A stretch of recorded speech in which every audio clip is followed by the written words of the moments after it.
60 বছর আগের কথা। ননী দারোগা সেবার আমাদের থানায় বদলি হয়ে এসেছে।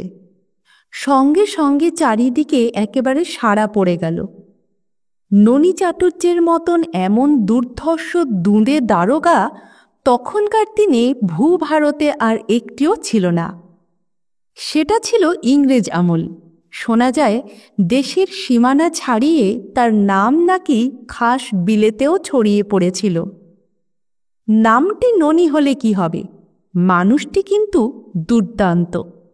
সে যখন যে থানায় বদলি হয়ে যেত, সেখানকার যত চোর ডাকাত খুনে তার ত্রিসীমানায় থাকত না। বাক্স বিছানা মাথায় চাপিয়ে রাতারাতি উধাও হয়ে যেত। যারা পালাতে পারত না তারা চুরি ডাকাতি ছেড়ে দিয়ে বোষ্টমদের আখড়ায় গিয়ে দিনরাত হরে কৃষ্ণ গাইত আর খিচুড়ি মালপো খেত। চেহারাখানা ননী দারোগার ছিল দেখার মতো। বিরাট ঘেরওয়ালা খাকি হাফ প্যান্টের তলা দিয়ে লিকলিকে দুখানা কালো ঠ্যাং নেমে এসেছে। কোমর থেকে উপরের দিকটা পেল্লায়। আড়াইমণি জ্বালার মতো একটা প্রকাণ্ড পেট, ঘাড় বলতে কিচ্ছু নেই।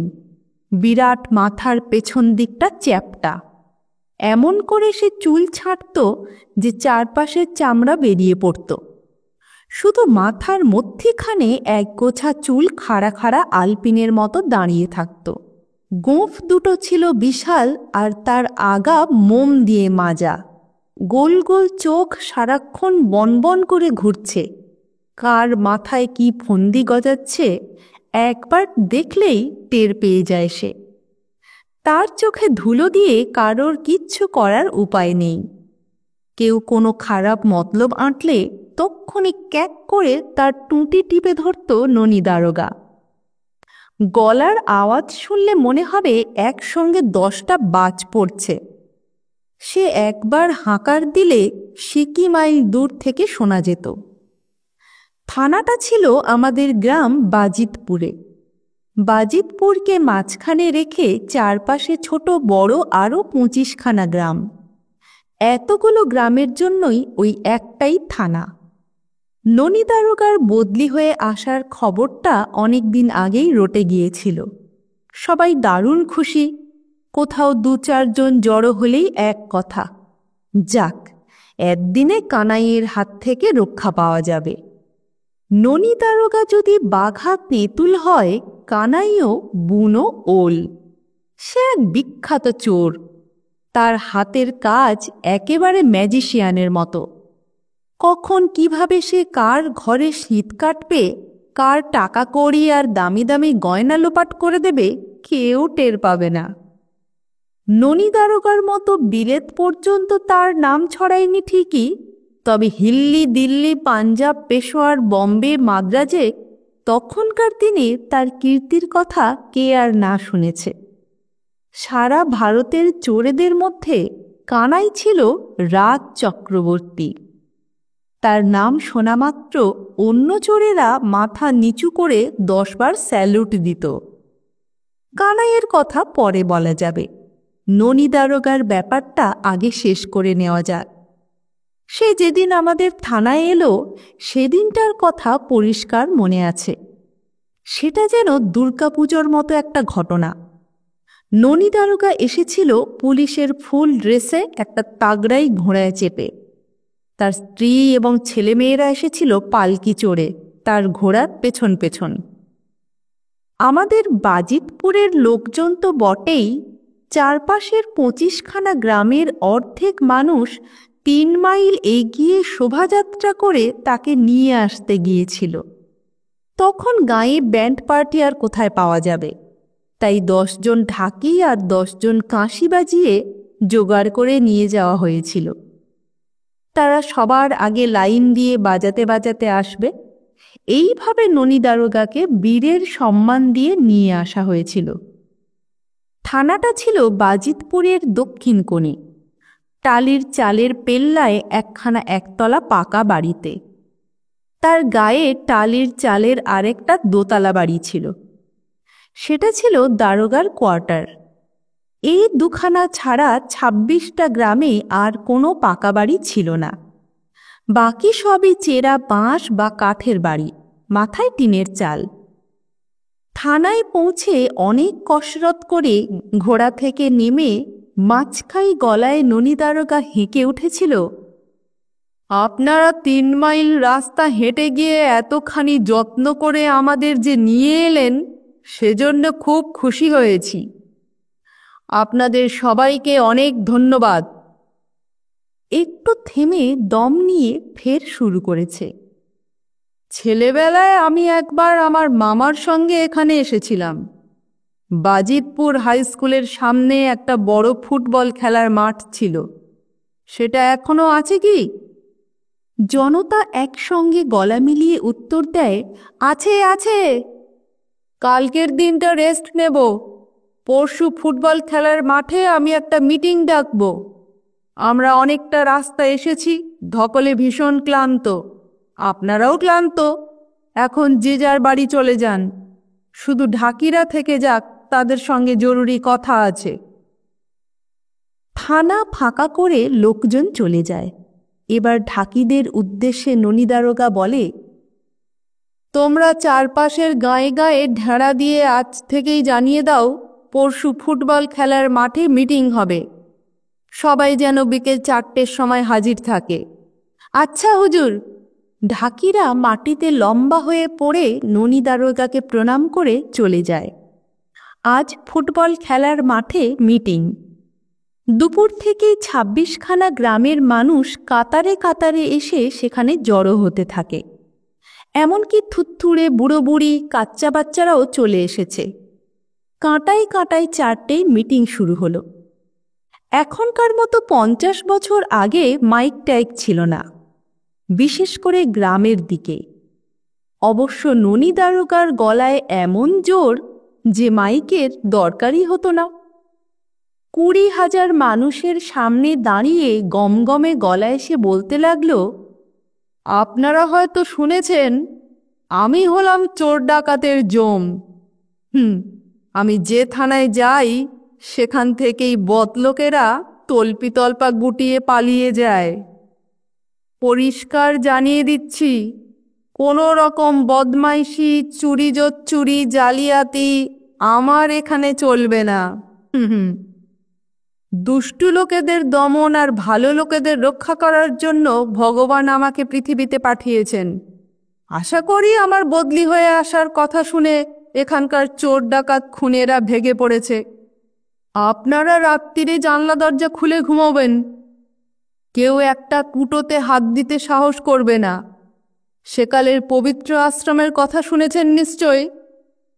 এই সময় ভিড়ের ভেতর থেকে একটা বোকাশোকা ভালো মানুষ গোছের লোক উঠে দাঁড়ায়, ভয়ে ভয়ে বলে, হুজুর। বক্তৃতাটা সবে তোড়ে বেরোতে শুরু করেছিল, বাধা পড়ায় বেজায় চটে যায় ননী দারোগা। ভুরু কুঁচকে হুঙ্কার ছাড়ে, কি ব্যাপার? লোকটা ভ্যাবাচ্যাকা খেয়ে যায়। তোতলাতে তোতলাতে বলে, হুজুর, আপনার নাম শুনে সব চোর পালিয়ে গেছে, শুধু একজন বাদে। রাগে মুখ গনগন করতে থাকে ননী দারোগার। কাঁকড়ার বিছের লেজের মতো গোঁফ দুটো টুকটুক করে নড়তে থাকে। সে বলে, বটে, তো সেই একজনটা কে? আগে কানাই। কানাই? তা তিনি কি করেন? ভিড়ের ভেতর থেকে আরেকটা রোগা পটকা লোক উঠে দাঁড়িয়ে বলে, আগে হুজুর, কানাই একজন নামকরা চোর, সারা পৃথিবীর লোক তার নাম জানে। রোগা লোকটার দিকে তাকিয়ে ননী দারোগা চোখ ছোট করে ঠোঁট কামড়াতে কামড়াতে বলে, কানাই, ফেমাস চোর। নামটা শুনেছি মনে হচ্ছে। তা তিনি এখন কোথায়? কেউ জবাব দেবার আগেই ভিড়ের আরেক মাথা থেকে একটা শিরিঙ্গি ঢ্যাঙা চেহারার লোক উঠে দাঁড়ায়। হাত জোর করে মাথা ঝুঁকিয়ে বলে, পেন্নাম হুজুর, আমিই কানাই, আপনার মিটিং শুনতে এসেছি। কানাইয়ের মুখ বোতলের মতো লম্বা, মাথার মাঝখান দিয়ে সিঁথি, বড় বড় গাবের দানার মতো দাঁত, তোবড়ানো গাল, ঠোঁটে মিচকে হাসি। দেখেই টের পাওয়া যায় লোকটা ভীষণ ধূর্ত। কানাইয়ের পা থেকে চুলের ডগা পর্যন্ত তেরছা চোখে একবার দেখে নিয়ে ননী দারোগা বলে, ও তুমি তাহলে সেই মহাপুরুষ। কানাই আওয়াজ না করে হাসে, ফের মাথা ঝুঁকিয়ে পরক্ষণেই শটান দাঁড়িয়ে পড়ে। ননী দারোগার চোখ বনবন করে ঘুরছিল। সে বলে, তো ব্যাপারখানা কি? চোর বাটপাড়েরা সবাই ভাগলো আর তুমি রয়ে গেলে যে? আমার নাম শোনোনি? আমি কেমন জাগরেল দারোগা জানো না বুঝি? কানাই ফের মাটিতে মিশে যেতে যেতে বলে, হুজুর, আপনার নাম শোনেনি এমন লোক এখনো জন্মায়নি, তবু পালাতে পারলাম না। ননী দারোগা হুমকে ওঠে, কেন? আগে এতকাল আপনার নামই শুনেছি, চোখে দেখার সৌভাগ্য হয়নি। আপনাকে দেখে পেন্নাম করব সেই জন্য থেকে গেলাম। তাছাড়া কি? আপনি আবার রেগে যাবেন না তো? আগে তোমার কথা শুনি, তারপর রাখবো না কোলে বসিয়ে ক্ষীর খাওয়াবো সেটা ভাবা যাবে। বলো। ঘাড় চুলকোতে চুলকোতে কানাই বলে, ভগবান পরের মাল সরাবার জন্য আমাকে পৃথিবীতে পাঠিয়েছে। সেটি না করলে অধম্য হয়, তেনাকে ঘোর অমান্যি করা হয়। সেটি তো করতে পারি না। এখান থেকে পালিয়ে নতুন জায়গায় গিয়ে ঘোঁতঘাত বুঝে কাজ শুরু করতে অনেক সময় লেগে যাবে। ততদিন খাবো কি? রোজগার বন্ধ হলে উপোস দিয়ে মরতে হবে। গোঁফ আরও জোরে জোরে নড়তে থাকে ননী দারোগার। হুমকে ওঠে সে, কি?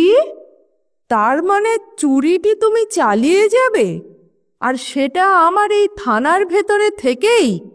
আজ্ঞে হুজুর, ওই যে বললাম, ভগবান যাকে যে কাজ করার জন্য পাঠিয়েছে তাকে তো সেটি করতেই হবে। বুকের পাটা আছে তোমার। কানাই উত্তর দেয় না, মাটির দিকে তাকিয়ে নীরবে দাঁড়িয়ে থাকে। ননী দারোগা বলে, জানো, তোমাকে আমি মাসের পর মাস হাজতে পুরে রাখতে পারি। তক্ষুনি ঘাড় কাত করে সায় দেয় কানাই, 100 বার পারেন হুজুর। তোমাকে নানা কেসে ঝুলিয়ে জেল খাটাতে পারি। পারেন হুজুর, আপনি এখানকার মা বাপ। লাঠির বাড়ি মেরে আমার মাথা দুফাক করে দিতে পারেন, গুলি করে নদীর জলে ভাসিয়ে দিতে পারেন। ইয়ার কি হচ্ছে? বাখাটে গলায় গর্জে ওঠে ননী দারোগা। নিপাট ভালো মানুষের মতো মুখ করে কানাই বলে, হুজুর, আপনার সঙ্গে ইয়ার কি করব আমি? এত সাহস আমার হতে পারে? একটু চুপচাপ। তারপর কি সব চিন্তা করে হঠাৎ ননী দারোগা বলে ওঠে, ঠিক আছে, তোমাকে এমনি এমনি হাজতে পুরব না, জেলে পাঠাবার ব্যবস্থাও করব না। তুমি এখানেই থাকো। 7 দিন সময় দিলাম। এর ভেতরে তুমি যে একজন দুর্দান্ত চোর তা প্রমাণ করতে হবে। যদি এখানকার 26টা গ্রামের কারোর বাড়ি থেকে একটা ঘটিও চুরি করতে পারো, বুঝবো তোমার মতো ওস্তাদ একজনও নেই। না পারলে কিন্তু মাথা ন্যাড়া করে 2 গালে চুনকালি লাগিয়ে কোমরে দড়ি বেঁধে 26খানা গ্রাম ঘোরাবো। তারপর কি হুজুর? থানায় নিয়ে গিয়ে বুকে বাঁশ, পিঠে বাঁশ দিয়ে এমন ডলা দেব যে হাড় মাংস পাউডার হয়ে যাবে। কি রাজি? হাত কচলাতে কচলাতে মিনমিনে গলায় কানাই বলে, হুজুর যখন 7 দিন সময় দিতে চেয়েছেন, তখন চেষ্টা করেই দেখি। ননী দারোগা ভেবেছিল $5 কথায় পিছিয়ে যাবে কানাই, কিন্তু যখন বুঝল সে একেবারেই ভয় পায়নি, উল্টে তার চ্যালেঞ্জটা নিয়েছে, তখন বেজায় চটে যায়।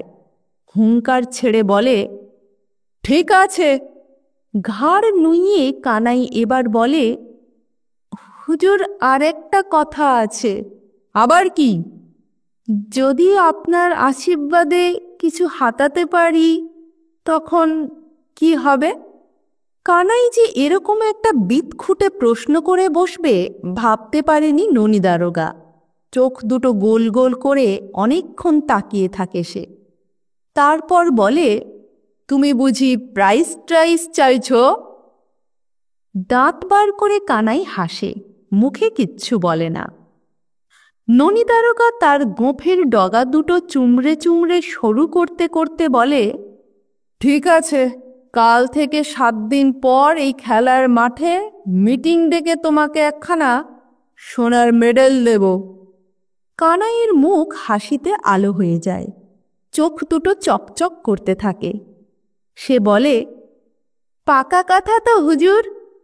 ননী দারোগা গর্জে ওঠে, আমার কথার নড়চড় হয় না। ননী দারোগার বাত আর হাতিকা দাঁত। তাহলে কাল থেকে তোমার কাজ শুরু করে দাও, আর আমি তোমাকে ফাঁদে ফেলার চেষ্টা করি। কানাই উত্তর দেয় না, চোখ কুঁচকে হাসতে থাকে। কানাইকে ছেড়ে দিয়ে ননী দারোগা এবার অন্য লোকজনের দিকে তাকায়, বলে, কানাইয়ের সঙ্গে আমার কি কথা হলো আপনারা তো সব শুনলেন। কাল থেকে 7 রাত ঘুমোবেন না। প্রতিটি গ্রামে ডিফেন্স পার্টি তৈরি করে রাত্রিরে পাহারা দেবেন। থানা থেকে টর্চ দেওয়ার ব্যবস্থা করছি। গ্রামের চারদিকে মশাল জেলে রাখবেন। শুধু রাত্রিরে না, দিনের বেলাতেও হুঁশিয়ার থাকবেন। পুলিশরা প্রতিটি গ্রামে টহল দিয়ে বেড়াবে। তাছাড়া আমি নিজে ঘোড়ায় চেপে ঘুরে ঘুরে নজর রাখব। দেখব বাছাধন কি করে পরের জিনিস হাতায়। বলে চোখের কোণ দিয়ে কানাইকে দেখতে থাকে।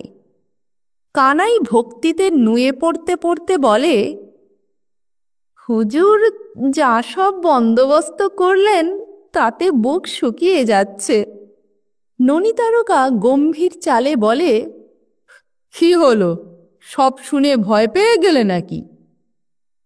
ভয় একটু আধটু হচ্ছে ঠিকই, তবে। বলতে বলতে থেমে যায় কানাই। ননী দারোগার কেমন যেন খটকা লাগে, হাঁকার দিয়ে বলে, তবেটা আবার কি?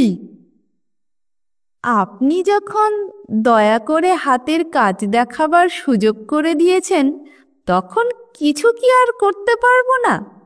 মা তস্করেশ্বরীর নাম নিয়ে নেমে যাই। পারলে মেডেল, নইলে কপালে বাঁশডলা তো আছেই। দিন, একটু পায়ের ধুলো নিয়ে যাই। কানাই এগিয়ে গিয়ে ননী দারোগার বুট থেকে 1 খাবলা ধুলো নিয়ে মাথায় আর জিভে ঠেকায়।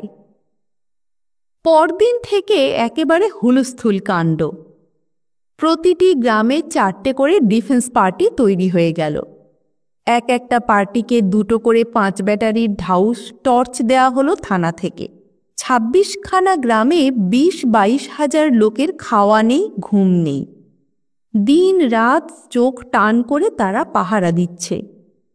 বন্দুক কাঁধে ফেলে পুলিশরা এক গ্রাম থেকে আরেক গ্রামে হানা দিয়ে চলেছে।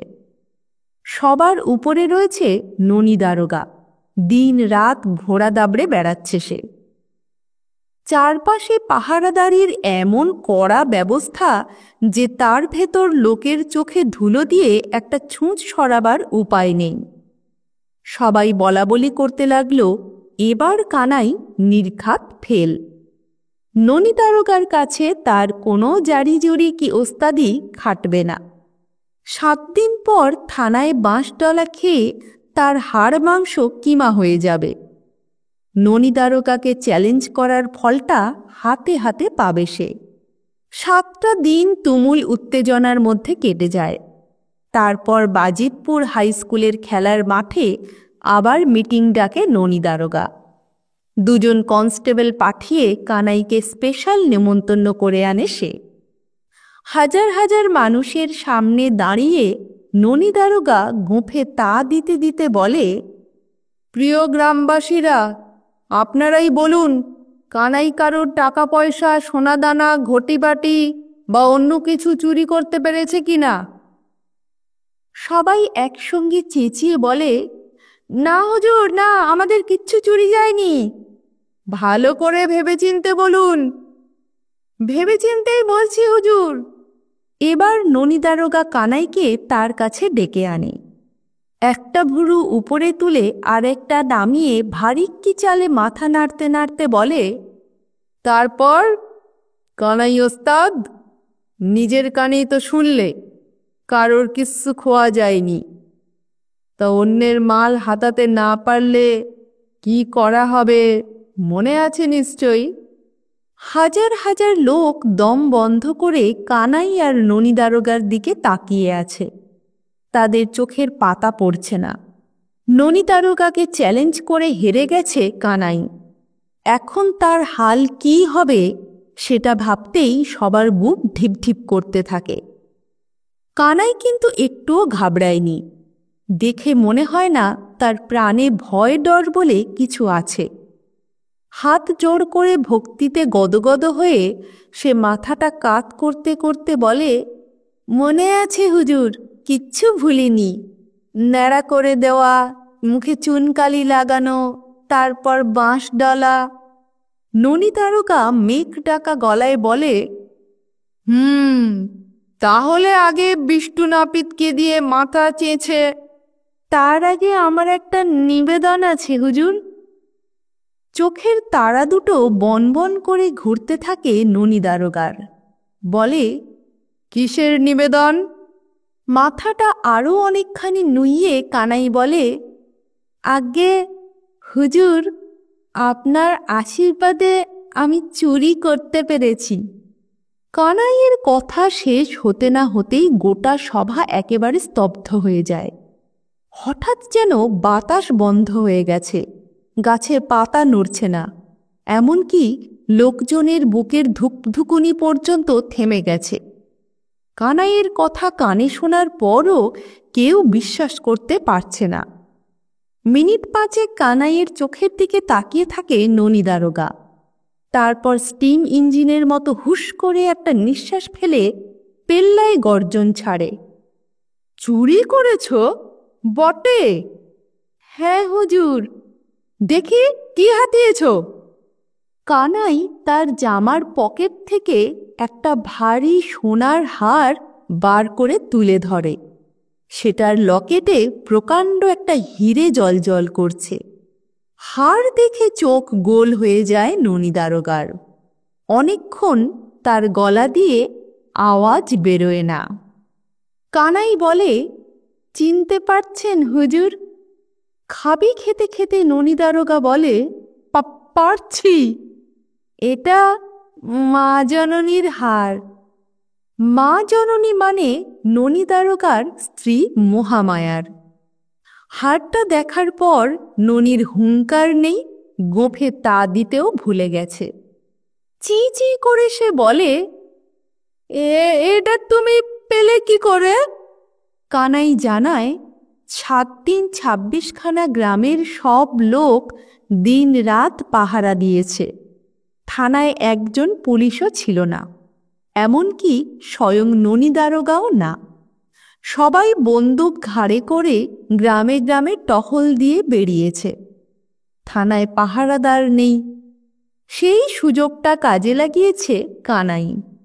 কাল ভোরে জানালার শিক বেঁকিয়ে ননী দারোগার কোয়ার্টারে ঢুকে তার আলমারি থেকে হারটা সরিয়ে ফেলেছে। তার কাছে একটা চাবি আছে, সেটা দিয়ে দুনিয়ার সব তালা খোলা যায়। সেই চাবিটা দিয়েই ননী দারোগার আলমারি খুলেছে সে। সমস্তটা শোনার পর কেউ কোনো কথা বলতে পারল না। পাক্কা আধ ঘণ্টা সবাই হাঁ হয়ে রইল। ননী দারোগা কথা রেখেছিল। সেকালের মানুষজন ছিল অন্য রকম, তারা গুণীর সম্মান দিতে জানত। পরের দিনই ফের মিটিং ডেকে হাজার হাজার লোকের সামনে ননী দারোগা কানাইয়ের গলায় সোনার মেডেল পরিয়ে দিয়েছে। কানাইও অবশ্য মহামায়ার হারটা ফিরিয়ে দিয়েছিল। লিসেন চ্যানেলে আজকে শুনলেন প্রফুল্ল রায়ের লেখা এক দারোগা এক চোর।